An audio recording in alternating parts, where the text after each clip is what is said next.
Selamat sore teman-teman. Senang sekali saya Remora bisa hadir untuk Anda di suasana sore hari ini. Dan hari ini kita berada di seputaran Tanah Lapang Merdeka Kota Binjai. Tentu momen hari ini kita mencoba menggali potensi dari hasil usaha para pelaku UMKM Kota Binjai. Sejauh mana perkembangan mereka, apa kendala mereka, dan bagaimana mereka melanjutkan usaha mereka. Kita sengaja mengangkat tema dari ide menjadi gede. Ini salah satu motivasi bagaimana para pelaku usaha kecil menengah bisa kembali bangkit setelah pandemi COVID-19 yang dimana kelusuhan ekonomi itu sangat kita hadapi dari segala penjuru usaha kecil menengah. Dan pada suasana sore hari ini semangat. Kenapa? Karena para ibu-ibu, para pelaku UMKM akan segera hadir bersama kita. Nah, nanti di sana kita akan coba bincang-bincang ke mereka sejauh mana perkembangan atau kegagalan mereka ataupun rencana mereka, target mereka ke depan untuk bagaimana memulai usaha mereka sampai mereka mempunyai titik terang bagaimana pelaku UMKM ini bisa kembali diangkat menjadi suatu produktivitas ekonomi kerakyatan. Oke, ikuti kami, kita stay terus dan tetap semangat UMKM Binjai. Selamat sore ibu-ibu, apa kabar?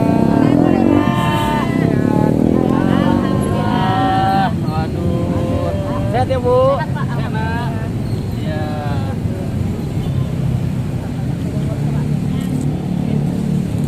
Oke teman-teman, saat ini kita berada di antara ibu-ibu para pelaku usaha Kota Binjai, yang mana saat ini kita mencoba mensatukan persepsi bagaimana UMKM Kota Binjai itu bisa naik kelas.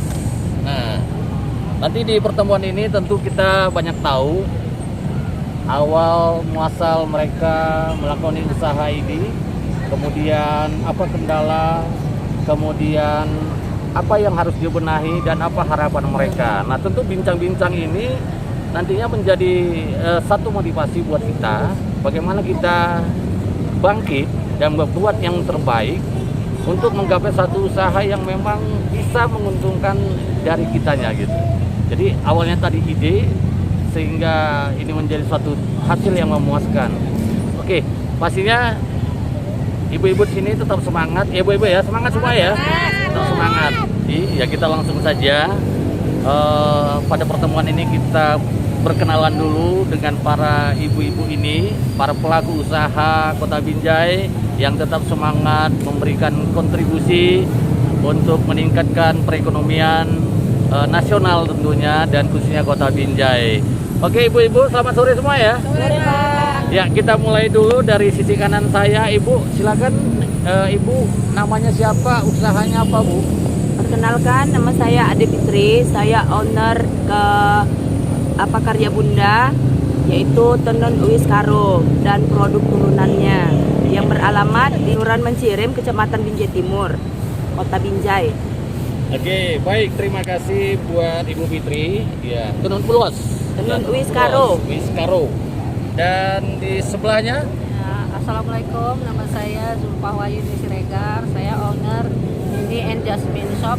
Khusus hari ini saya di akrilik. Jadi produk saya akrilik, bunga, dan lain-lainnya. Alamatnya Jalan Tamtama nomor 35. Sebelah kiri kami yang berbaju merah, Ibu silakan. Selamat sore, Assalamualaikum. Saya Intan Rajut, ownernya sepatu Rajut yang mereknya Intan Rajut juga. Alamatnya di kilometer 18 Jalan Danau Tempe, Kecamatan Binjai Timur. Ibu, dilanjut. Hai, Assalamualaikum. Nama saya Marni Lestari. Saya owner Marni Handicraft. Saya berada di bidang dari manik-manik ya. Contohnya seperti ini. saya di Rambung, Binjai Selatan. Ya. Baik, langsung saja kita awali ini pembicaraan kita sore hari ini. Kita awali dari Ibu Ade, salah satu pelaku usaha tenun ulos Wiskaro. Kak, sejauh ini diawali dari mana sih cerita?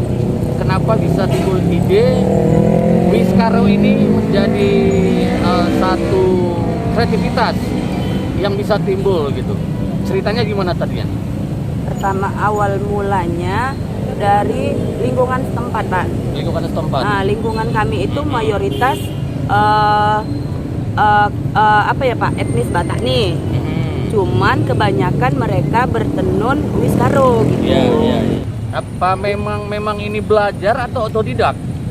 Sebenarnya itu udah dari opungnya dulu. Oh, keturunan. Opung baru, dari om. Ya, jadi memang talenta itu sudah ada ya di Sudah awal ada, ya. Pak. Oh ya, itu singkat cerita memulai usaha tadi ya. Iya. Oke. Nah, setelah dimulai proses ini kan panjang nih Iya, Pak. berjalannya usaha ini. Coba cerita prosesnya gimana nih selanjutnya setelah tadi dimulai dari apa ya, turun temurun. Nah, kelanjutannya gimana nih dari Wiskaro sendiri? Awalnya kami itu memasarkan produk. Iya. Jadi proses itu panjang ya. Panjang, Pak. Nah, diawali dari situ, kemudian pemikiran yang timbul apa nih selanjutnya? Terus kan kita gini nih, dari sekian banyaknya kita gitu ada sekitar 20 orang kami kaum ibu gitu kan, Pak, yang memang kebanyakan itu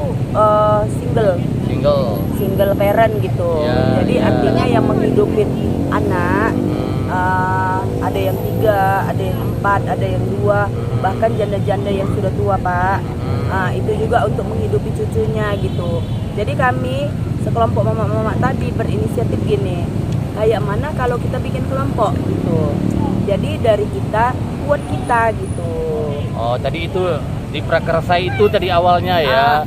Kemudian mereka mau, kemudian ini dibina atau dilatih gitu ya. Iya, gitu, Pak. Oh, jadi terbentuklah komunitas kecil dulu. Iya, gitu. awalnya.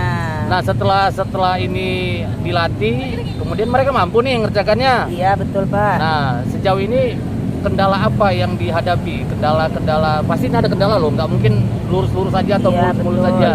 Apa kendala usaha ibu ini, kendalanya apa kira-kira? Boleh diceritain? Yang pertama bahan baku. Bahan baku ya? Yang kedua pemasaran, Pak. Oh, pemasaran. Bahan baku ini kita susah atau payahnya di mana? Apakah langka atau gimana nih, Bu? Bahan baku setahu saya ya, Pak. Benang itu kita impor dari luar ya. Oh. Udah, di sini hanya mewarnai dan itu hanya di Tarutung. Oh, jadi ya susah dapatnya gitulah ya, karena susah. terbatas ya. Terbatas. Ya. Dan di Binjai sendiri, Pak, belum ada yang bisa mewarnai. Oh gitu. Jadi kalau bahan baku itu mandek dari luar, otomatis kita juga nggak bisa produksi kan. Ya, betul. Begitu juga masalah pemasaran. Pemasaran yang kita jual ini kan kain adat, Pak. Iya. Artinya memang dipakai adat-adat acara tertentu dan dengan etnis tertentu. Iya. Udah, jadi kan dari yang kayak gitu kan terkadang kan ada nyendatnya tuh. Pas betul. lagi musim pesta, oke lah, Betul, jualan kita betul. lancar-lancar aja. Pas Betul. lagi nggak musim pesta, ya otomatis kan kita agak terkendala kan memasarkannya. Iya. Jadi intinya tadi kendala-kendala tadi yang menghambat ya. Iya, betul, Pak. Oke, itu tadi dari Wiskaro, Ibu Kak Fitri ya. Nah, kita ke Kak Julfa. Kak Julfa ini owner Aklirik. Nah, Kak Julfa boleh cerita, Kak, singkat, sama seperti tadi Kak Fitri ya. Memulai usaha itu ceritanya gimana itu? Aklirik ini bisa jadi pentolan nih dari Kak Julfa. Pada dasarnya saya dulu suka buat bunga, Pak. Oh, buat Bunga. Jadi ada akrilik ini saya kembangkan. Jadi dari UMKM saya untuk yang di UMKM memang di handicraft saya Pak. Oh ya, ini Ya. handicraft ya. Iya Pak. Jadi saya buat ini akrilik dijual, ikut ke pameran. Alhamdulillah hasilnya bisa membantu perekonomian keluarga. Oh gitu ya. Jadi sekarang ini sudah mulai meningkat ya. Iya Pak, alhamdulillah. Meningkat. Pak. Oke. Kemudian proses perjalannya ini tadi kan ada kendala nih. Kok Iya, Pak. kakak sendiri gimana nih? Apa kendalanya? Kendalanya kalau untuk yang belajar, kalau para manula Pak, kalau pakai tali-tali kan susah mereka. Jadi saya kembangkan dengan memakai lem tembak. Oh. Makanya mereka Iya, banyak iya. yang belajar yang gampangnya gimana Bu supaya jadi bunga. Jadi saya bilang pakai lem tembak. Pakai lem tembak tinggal dilengket, tinggal apa jadi bunga gitu Oh, Pak. gitu, ya. Pak. Kalau yang pada dasarnya itu kalau akrilik memang pakai benang, Pak. Benang pancing. Iya iya iya. Kekuatan lebih Iya, kekuatan lebih terjamin ya. Tapi kalau kita untuk mengajarin para ibu-ibu yang manula yang susah untuk menghitung ininya kan Pak, supaya jadi bunganya Pak, mereka pakai lem tembak tak tak tak tak gitu jadi Pak. Untuk pemasaran sendiri ini kelasnya apa nih? Menengah, atas, atau Menengah bawah? ke bawah, Pak. Menengah ke bawah ya. Oh, menengah ke bawah. Tapi kadang ada satu waktu kalau pesanan sesuai order, itu pesanan sekali-sekali ada Pak. Sejauh ini barangnya sudah kemana aja? Barangnya ikut PRS Pak. Oh, itu pameran. Iya, pameran Pak. Ya, ya, ya, ya, ya, ya. Itu ada yang pesan melalui sosial media. Oke, oke. Oke, itu tadi Kak Coba dari owner akrilik. Nah, kita ke Kak Intan. Sebelah kiri saya ownernya Rajut, Intan Rajut ya, dikenal Intan Rajut. Nah, seperti yang tampak kita lihat ini hasil rajutannya. Ya Kak Intan, boleh cerita sedikit, cerita singkat awal muasal memulai usaha ini sehingga bisa seperti ini. Nah, coba ceritain dulu Kak. Kalau dari awalnya itu kita memang pertama hobinya itu Hobi, ya? memang di kesenian, keterampilan kan, merajut, menyulam, nyanyi juga lah kan termasuk kesenian. Jadi setelah berumah tangga saya tuh memang dari 2015-2016 ada bergabung di Tan Collection sama Bunda Tan. Di situ kita kan ada kerajinannya. Disitulah saya tuh mengembangkan rajut yang saya betul, sudah memang betul. dari awalnya itu saya udah bisa ngerajut gitu. Tapi kita membentuk yang mana yang kita mesti tekuni gitu, yang mana biar bisa menambah penghasilan gitu kan. Jadi kita saya tuh khususnya di situ ada kemarin itu dibuat pelatihan untuk membuat sepatu. Tapi kalau yang dulu itu yang pertama sepatu misalkan yang seperti ini gini, Oh, iya, iya. bahannya yang awal seperti ini atau modelnya lain, tapi bahan dasarnya itu memang karet yang bisa kita tidak terlalu keras untuk dirajut gitu. Tapi ini namanya kalau yang kita nggak potong ya, itu namanya rajut sepatu yang di cover gitu. Ya, sejauh ini pangsa pasarnya gimana? Pangsa pasar dari rajut ini. Oh, jadi ini kakak tadi kan awalnya belajar, Iya, kemudian benar, dapat dapat. temanya sepatu, Iya, ikonnya sepatu. iya. Nah, bangsa pasarnya sejauh ini bagaimana nih? Kalau pangsa pasarnya kita masih di lokal aja Pak. Oh, masih lokal. Iya. Ya, Binjai ya, kota Binjai ya. Ya, ada juga sih kemarin tuh kan saya masuk kalau di FB di komunitas rajut Indonesia. Itu ada juga yang pesan-pesan dari luar, dari Jogja, dari Bogor, tapi yang sesama-sesama perajut gitu kan.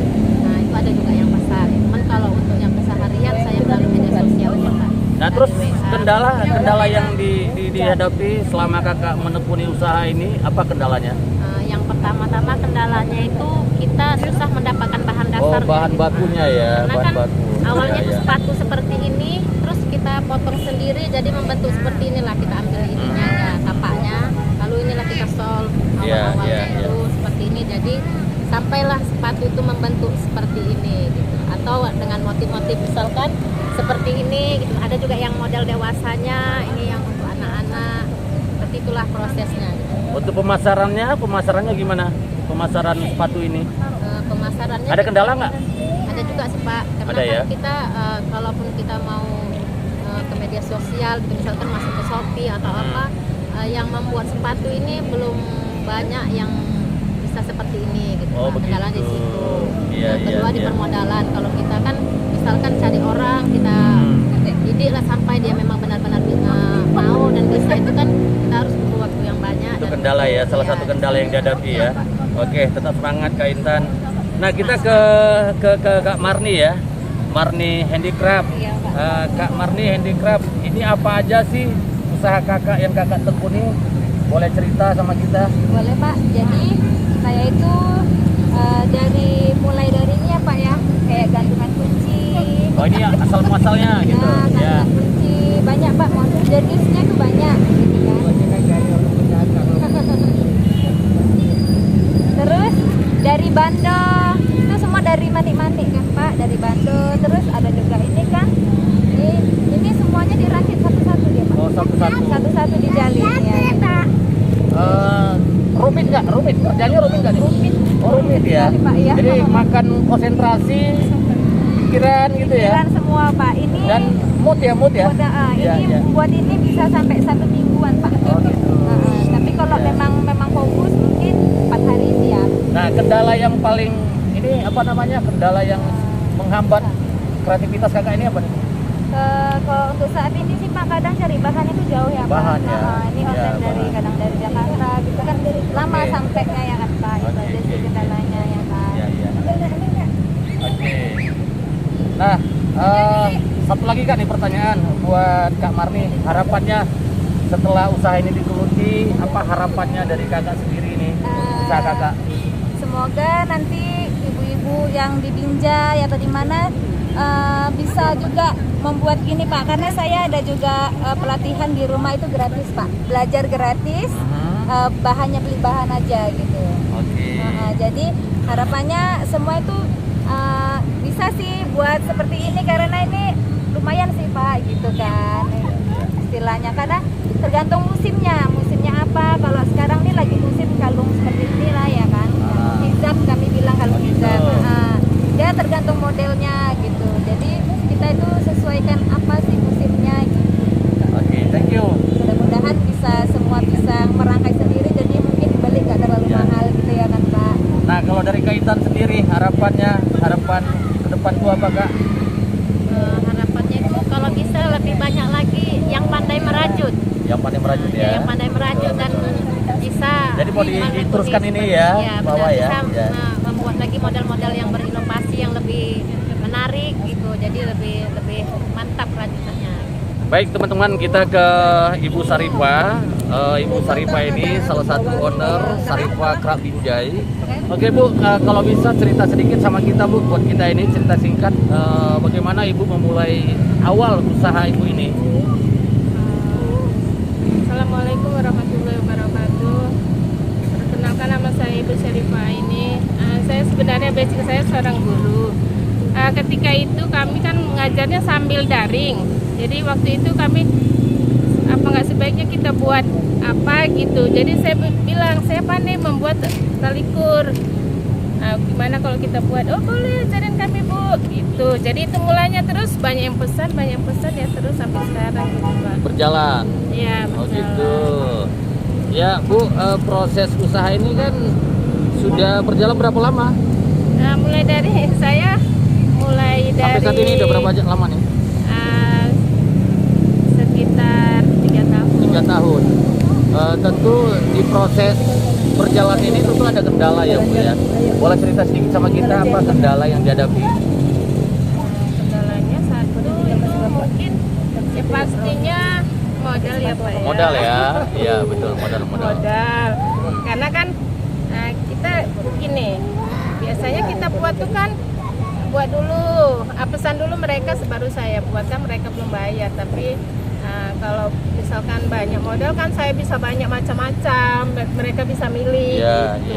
iya. Saya bisa buka toko gitu. Nah untuk pangsa pasarnya sendiri, ini udah sampai kemana ini Bu pemasarannya? Saya seputaran Medan Binjai. Oh Medan Binjai sudah ya, Medan sudah sampai ya? Nah, sekarang memang saya ngajarnya Oh di ngajarnya di Medan, iya. Oke. Nah kita lanjut Bu, nih pertanyaan yang mungkin siapapun pelaku usahanya pasti punya harapan. Nah Ibu sendiri apa sih harapannya dengan usaha Ibu sekarang ini? Ya, harapan saya sih saya pinginnya berkarir gitu. Saya kan ini berjualan ibaratnya kan, tentunya banyak yang beli, dan saya dengan orang banyak membeli, saya ingin membawa atau orang-orang yang mungkin ibu-ibu yang tidak ada kegiatan di rumah untuk ikut membantu saya, gitu, belajar dengan saya dulu.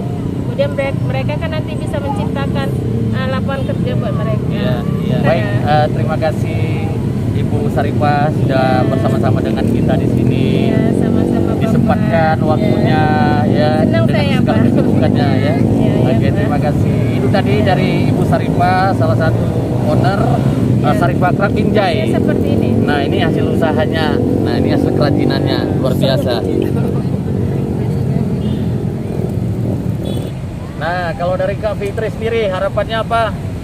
Harapannya kepengennya UMKM maju, bisa meningkatkan taraf hidup keluarga, membantu perekonomian keluarga, meningkatkan taraf hidup masyarakat gitu maksudnya.